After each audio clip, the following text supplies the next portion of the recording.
This is a Global Original Podcast.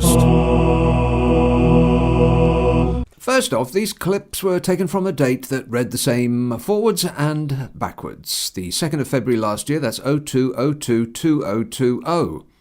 There's also a storm warning, but don't panic, it's an historical storm, it's been and gone already.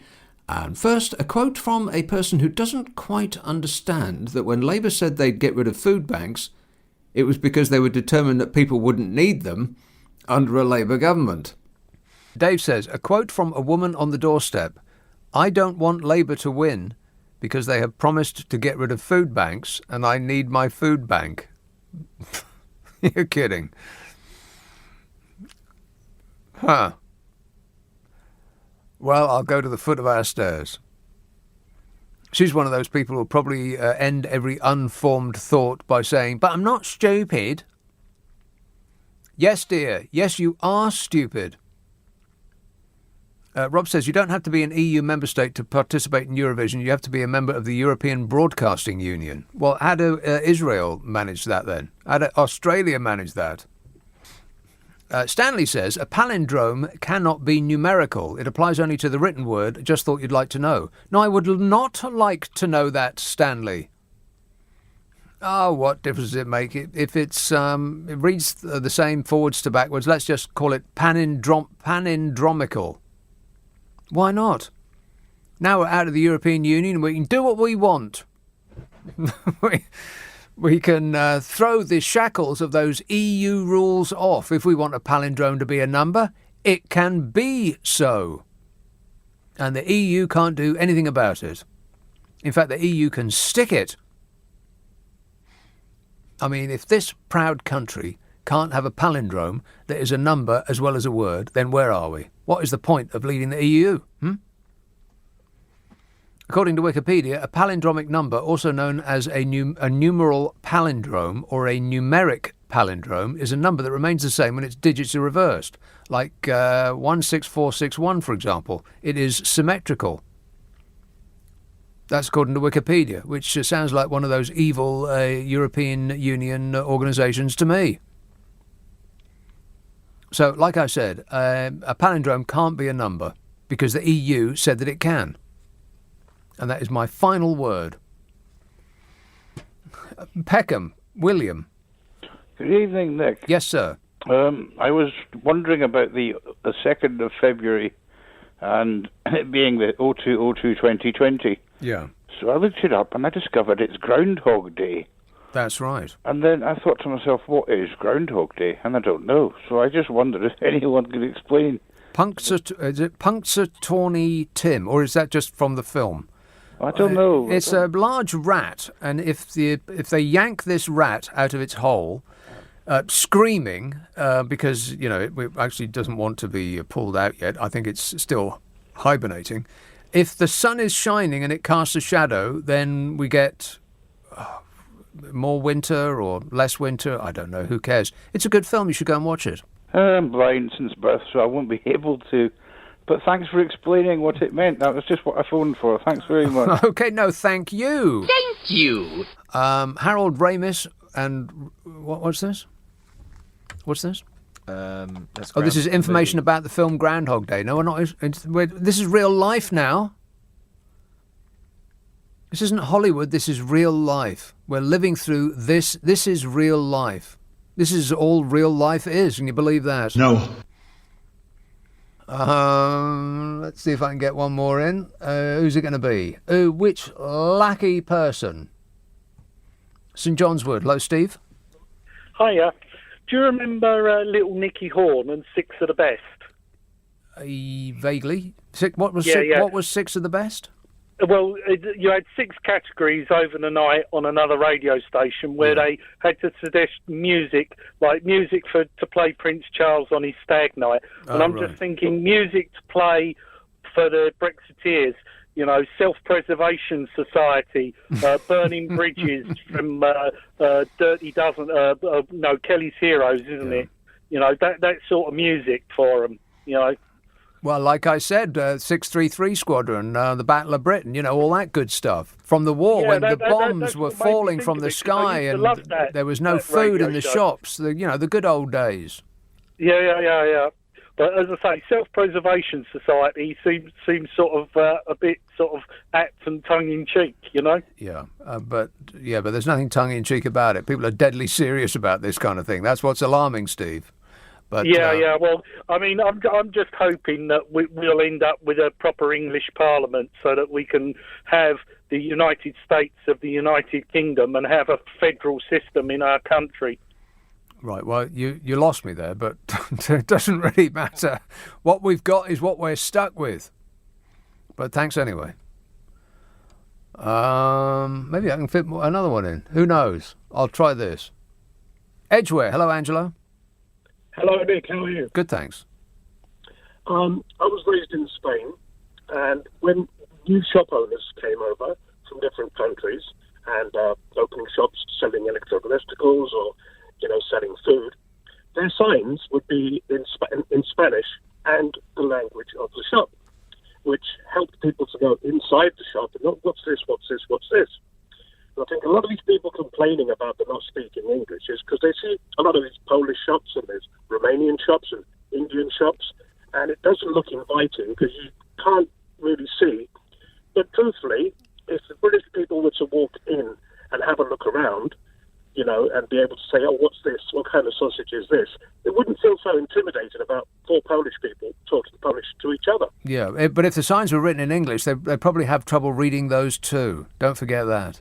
Thanks, Angelo. Here, I'll be back at 10 this evening. What might happen between then and now? Well, our glorious future has already begun, so it can only be positive.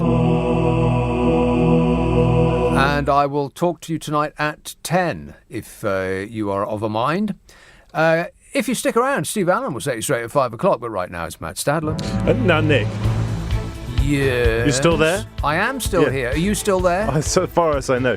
Listen, you were talking about koala bears and chlamydia, which reminded me that a Brummie friend of mine, and I can't verify this, but a Brummie friend of mine, that bit I can verify, she said that there was Where a was poll. she from? Well, she was from Brummie land. Oh, yes. She said that in a poll of people to see whether they would prefer to have chlamydia or a Brummie accent, 34% of people said they prefer to have a Brummie accent, and 66% of people said that they prefer to have chlamydia.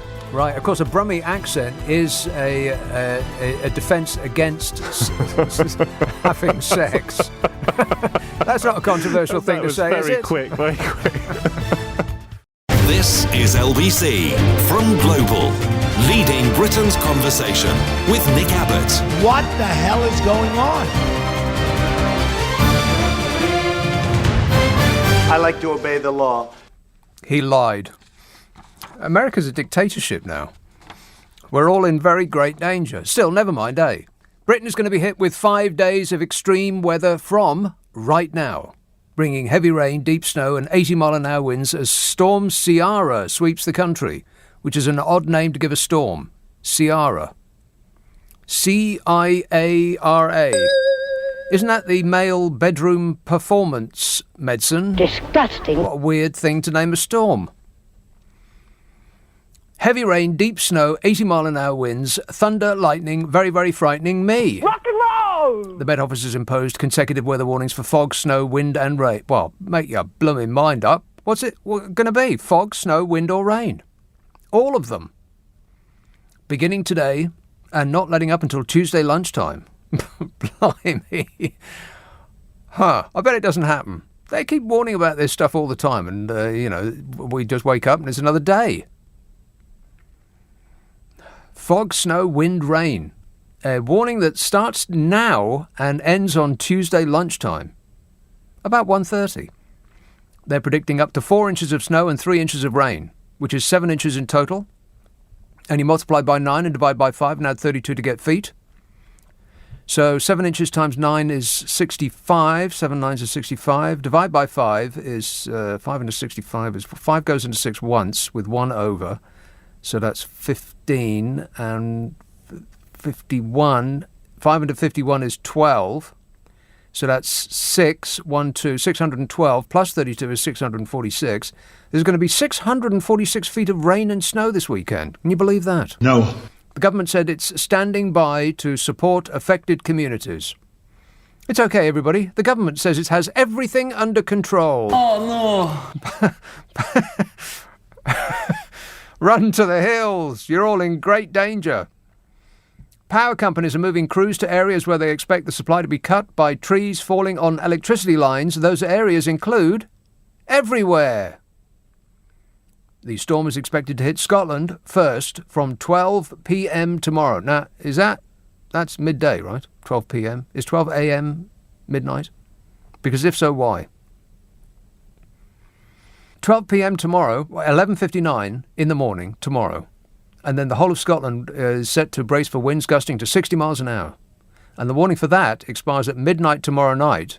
And then another one starts at midnight for the full 24 hours of Sunday. Does that make sense? Negative. Not really. So for 1 second at midnight, you'll be fine. That is between warning periods. The second warning covers the whole of Britain and warns of winds gusting at up to 80 miles an hour across the country. Blimey. 80 miles an hour. There's 4 litres to the mile. So the wind will be blowing at 20 litres an hour for those who do the metric system. People have been warned to stay away from seafronts because of high waves and the possibility of being run over by fleeing pensioners on mobility scooters. Widespread disruption to transport is expected, but as it will be a Sunday, no one will notice the difference. Road and bridges might be closed, flights cancelled, ferries might be disrupted, buses will replace trains, and walking will replace buses. Wind remains a problem on Monday. Well, you know who we should talk to about that. I know a lot about wind.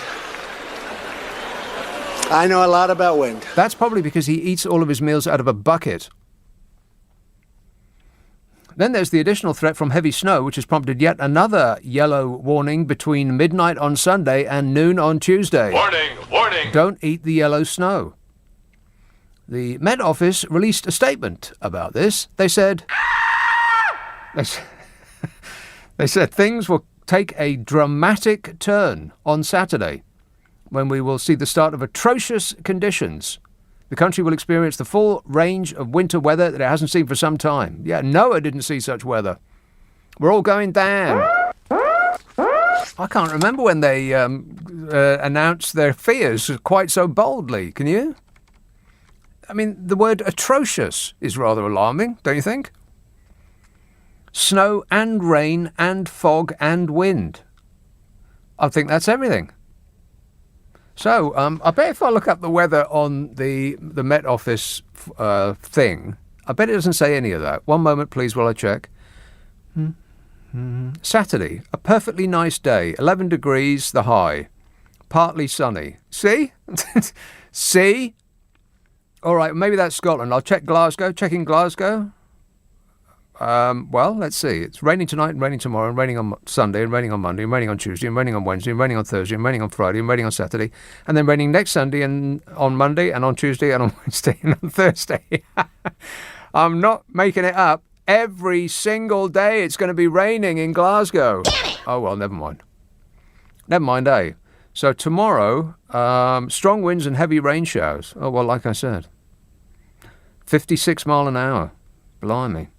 Sunday, strong winds, 50 miles an hour, and lots of rain. Well, you know, that's half of the course. Sleet on Monday, still really windy. Well, like I said, they're completely correct in every respect. Correct. Meanwhile, in the southeast, pleasant, 9 degrees on Monday, little bit of breeze. Tuesday, full sun, a fresh breeze. That's why it costs more to live in the southeast, because it's balmy. Balmy. That's with an L, not an R. Balmy. 0345 6060 973. This says that the storm is pronounced Kira. Oh, that was the orange juice they used to serve in cinemas. Kira. Wasn't it? I don't think there was actually any orange in it, but it was orange coloured. Southsea. Hello, Lizzie. Oh, hello. You said the store was called Kia. Well, that's Kia Aura, wasn't it? That was the orange, yeah. No, I don't think so. Kira. But Ciara, I think, is what it's called, isn't it? Yeah. So that actually, yeah. It's a male impotence drug. Oh, not that I know of. No. I'm from an Irish family, and that actually means dark haired in Irish. Does it? So what? Yeah. So what that's got to do with a storm? Maybe it means dark clouds or whatever. Yeah. So there you go for a useless bit of information. Right. Well, as soon as you've come up with another useless piece of information, I want you to call somebody straight away, just not me. All right. All right. Just dial a number at random, Lizzie. Make sure it's not mine. Thanks a lot. Cheers, my dear. 0345 6060 973. Morris says it's called winter! !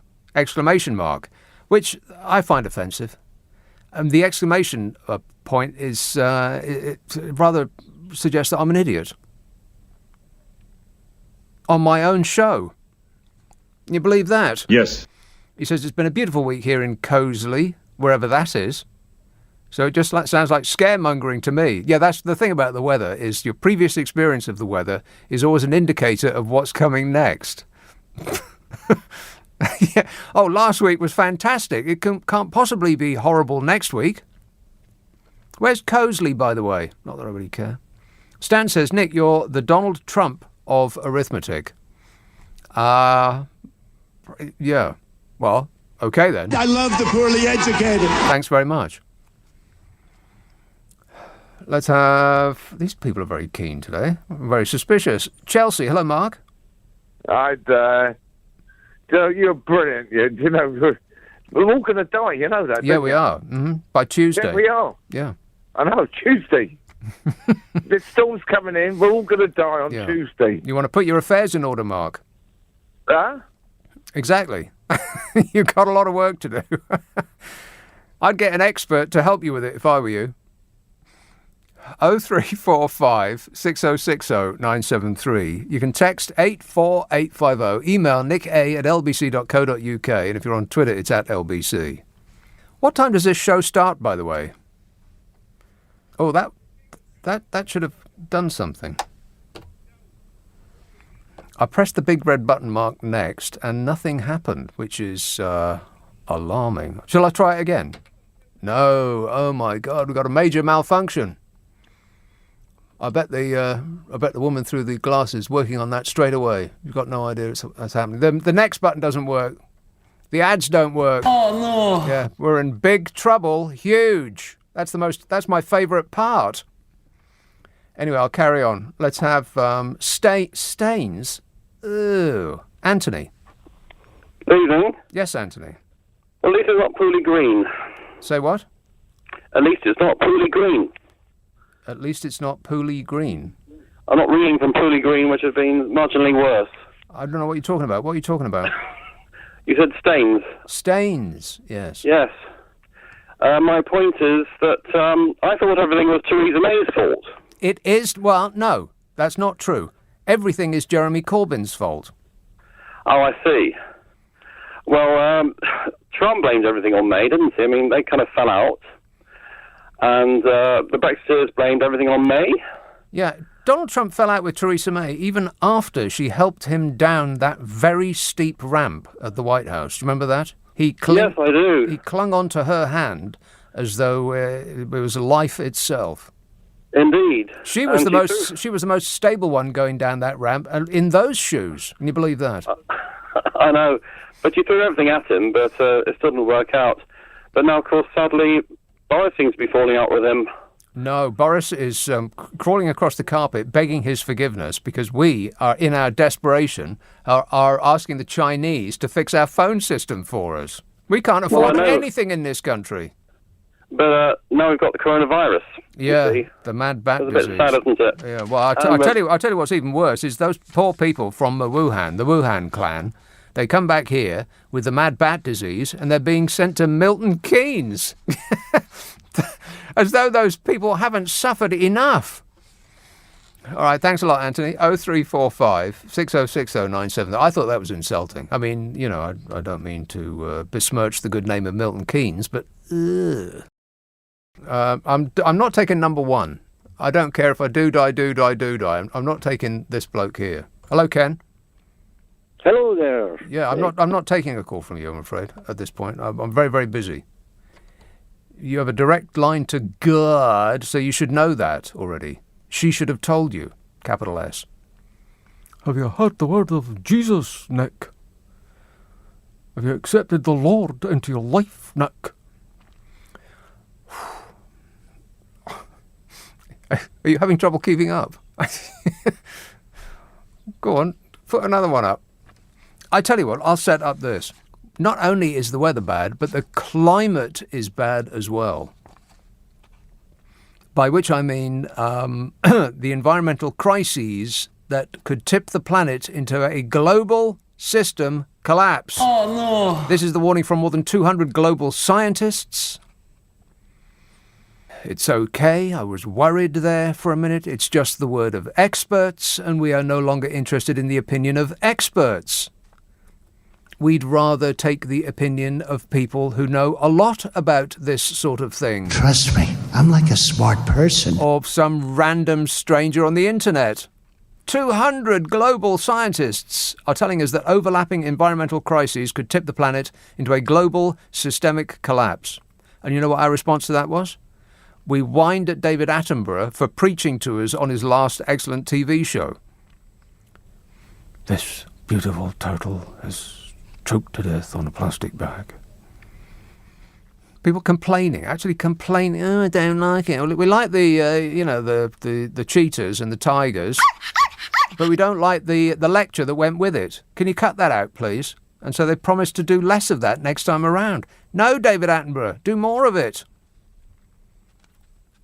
Climate change, biodiversity loss, dwindling sources of fresh water and food, and extreme weather events from hurricanes to heat waves will provide a monumental challenge to humanity in the 21st century, say 200 global scientists. Fortunately, the world's most powerful man has it covered. I know a lot about wind.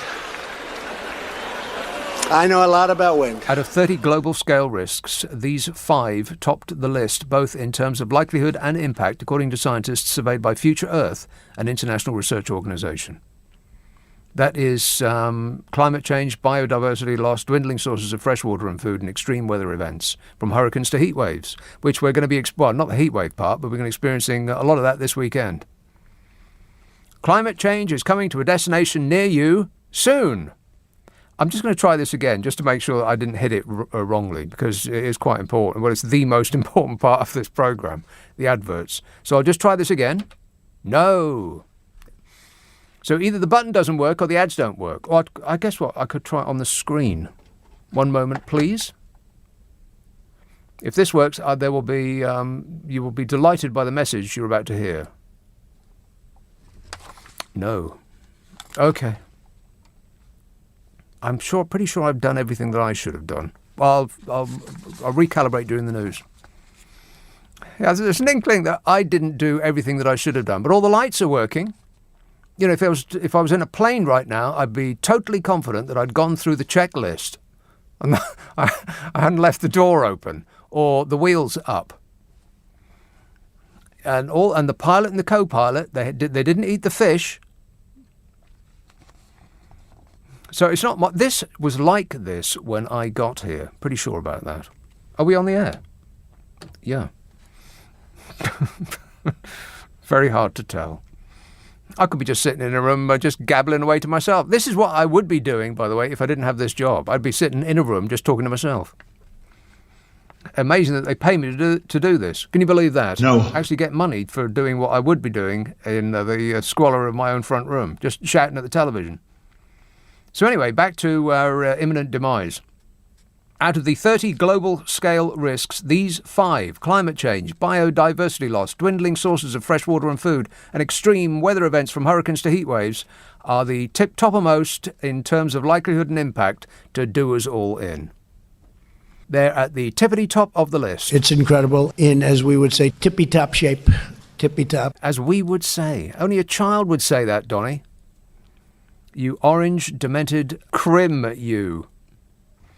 It used to be that we had, a good long while to sort this out. And then they said, well, 20, 50 years at top, and we must do something within 20 years. Now they're down to 10. We're not going to do anything until the water is lapping at our nostrils. People could do something, yes, but the ones that could do something about it are in charge. And they're at an age when they won't be around for the future, so they don't care. Meanwhile, Europe had its third warmest summer. Asia had its fourth warmest October on record. In the Arctic region, the last 5 years have been the warmest ever. And dry and warm conditions in Australia caused intense bushfires that killed 1 billion animals in that country. 1 billion. Which, fact fans, is about the number of chickens we munch through every year. I mean, we get upset if an animal that looks like a stuffed toy gets roasted, but we positively look forward to roasting chickens. I bet you're thinking of roast chicken right now. Murderer. Swansea. Hello, Noah. Hello, Nicholas. Noah. Is your name really Noah? Well, I consider it my name. I don't use my slave name if I can help it. Okay. Yeah, but... I'm lost right at the beginning of this conversation. I got lost years ago. Yeah. But every now and again, I re-watch some of the Terminator movies, even the bad ones, and it's crossed my mind that maybe Skynet was right. Maybe Skynet is the hero, and John Connor is a bigot against AI algorithms because he can't stand the fact that humans are now not the most intelligent life form on Earth. Well, when were we ever the most intelligent life form on Earth? If the intelligence of a life form is its ability to live in balance, then we have failed this test.